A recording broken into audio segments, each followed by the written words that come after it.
Sa mga katik vloggers, mga subscribers, bago sa kaluma, mga supporters, mga dumaan, dumalaw at bumisita sa channel, lahat ng mga viewers, secret viewers at silent viewers, magandang araw.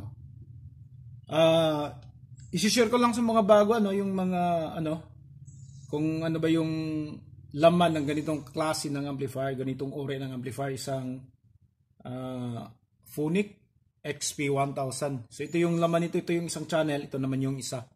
So pinapakita lang natin sa inyo kung ano yung laman nito.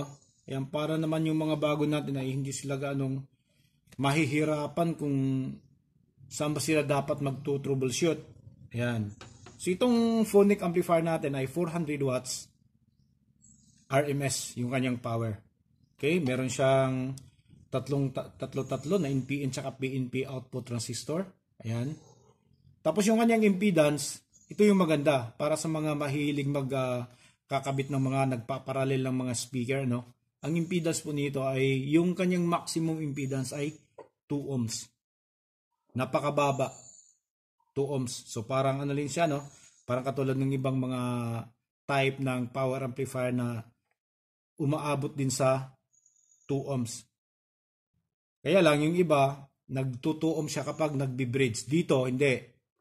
Iisang channel, 2 ohms. Sumasagad siya sa 2 ohms, isang channel. So kung i-bridge mo siya, magbi-bridge ka, 4 ohms. Pwede mo siyang i-bridge 4 ohms. So yan siya. Ayan, dito tayo, mag-umpisa tayo dito, So ito yung kanyang input stage. Ayan dito. Ito naman yung kanyang amplifier out. Ayan. Okay? So ano nga ba to? Bakit nga ba dito may BJT tapos dito mayroong MOSFET? Ano ba gamit nitong MOSFET na to? So yung output ng PSU nito ay 80 volts. Positive, negative 80 volts.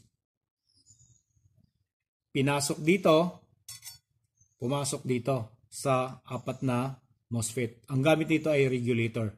Yung supply ng natin, amplifier circuit natin ay regulated. Okay? So 80 volts yung pumasok dito, tapos yung out nito ay positive, negative 60. So 60 volts yung supply, yun na yung ginagamit sa amplifier natin. Ito yung gamit ng apat na MOSFET. Regulator. Si-serve siya as regulator. Ayan. Okay, tapos ito naman yung protect circuit. Ito yung relay na ginagamit dito. Ayan siya. Ganyan siya yan. Okay, tingnan nyo ng maigi. Para hindi kayo kakabahan kung makakita kayo ng ganito, alam nyo na kung saan kayo mag-troubleshoot. Ayan. Ayan siya.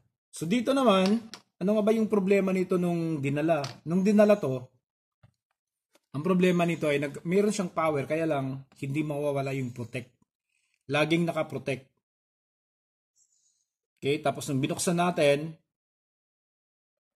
tiningnan natin ng maigi kung bakit siya nagpo-protect. Dito na napansin natin na nagbabaga yung power transformer natin. Bakit nga ba nagbabaga yung power transformer natin?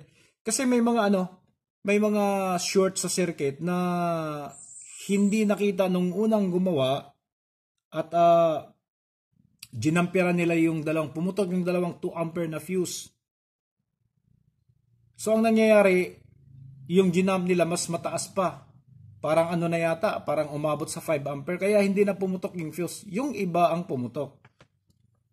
Ito, papakita natin, So ito yung mga nakita natin,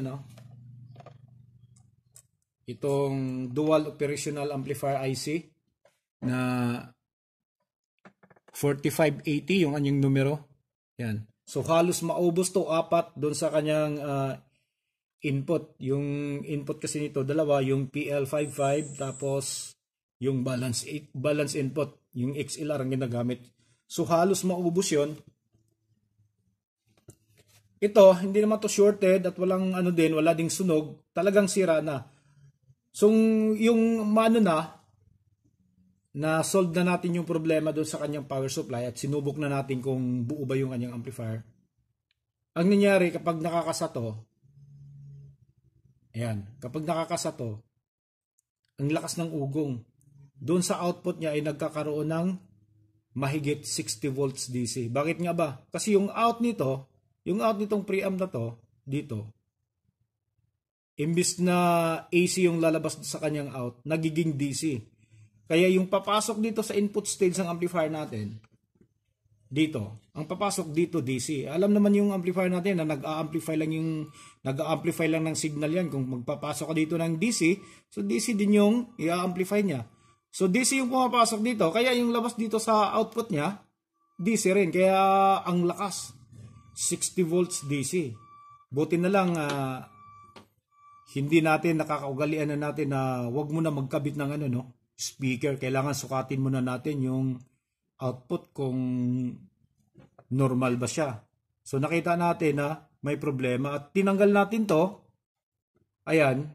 So nagno-normal na siya. Wala na siyang ugong. So napakalinis na niya. Tapos ang galing nito kasi dahil nga regulated siya, kahit na idikit mo pa yung tainga mo dito sa speaker ay wala kang maririnig na hum and hiss kapag naka-off yung volume. Talagang napakalinis. So ito pa yung ibang sira na dahilan ng pagputok ng fuse. Meron tayong positive 15 regulator. 7815 siya, shorted. Tapos yung bridge diode. Ito titest natin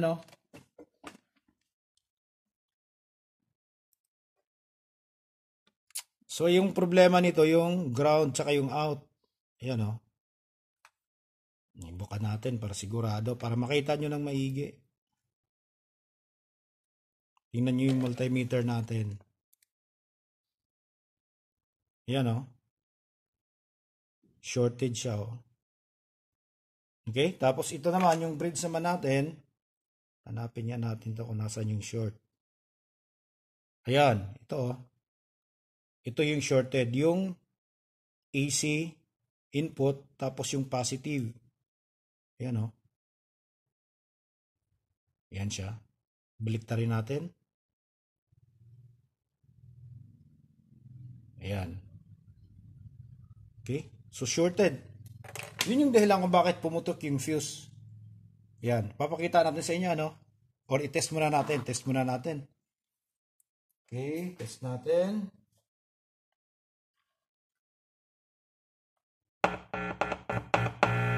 Ayan, normal na yung kanyang audio. Ayan,